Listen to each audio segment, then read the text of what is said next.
Guys, tingnan natin itong ano, no? Power bank. So, naka-full charge siya. Ayan. Nagpo-full charge siya. Wala siyang output. Tatanggalin natin, ha. Ayan. Nung binuksan ko, wala siyang power. Ayan. Wala rin siyang output dito. Ayan. Tingnan natin ito.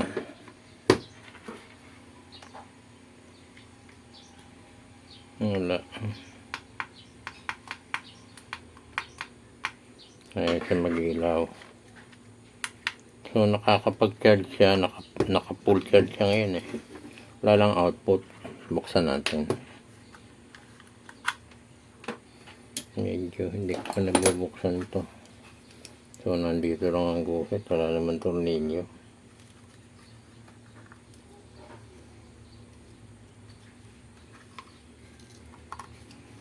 Ito.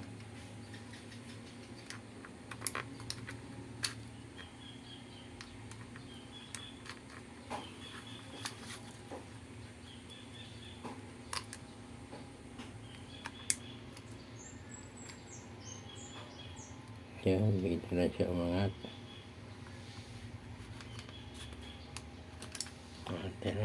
So guys, battery lang kung nakita natin, no? Mga natanggal, kinalawang. So, lilinisin ko muna, ikakabit ko, titignan ko kung talagang mag-charge o hindi, o kinilawang. Bago natin palitan.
Yes guys, sukatin na natin to, no?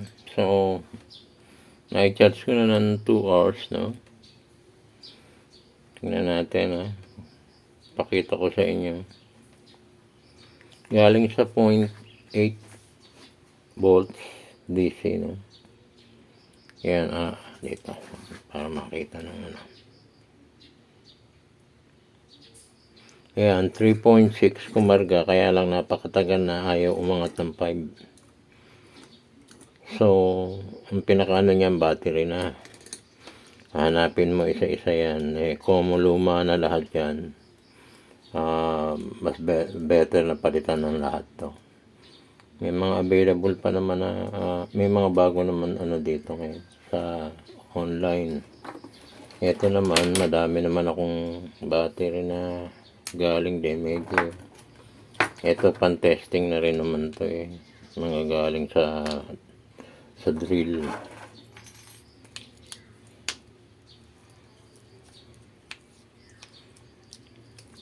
So para sure, change battery na lahat. Madali naman, nakaparallel lang isa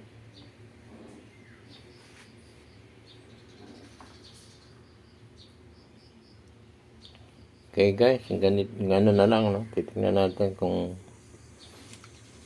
sulit ba, kung mura itong battery nito o hindi makakabili ng isang pack. Ganyan.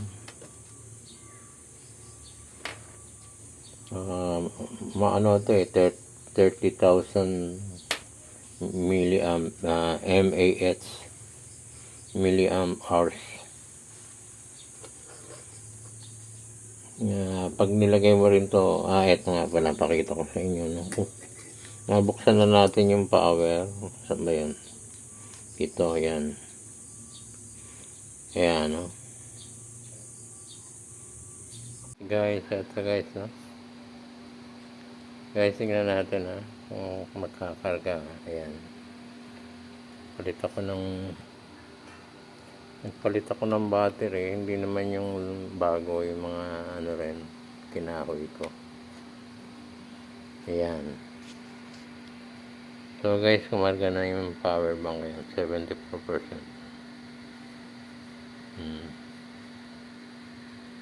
Okay siya.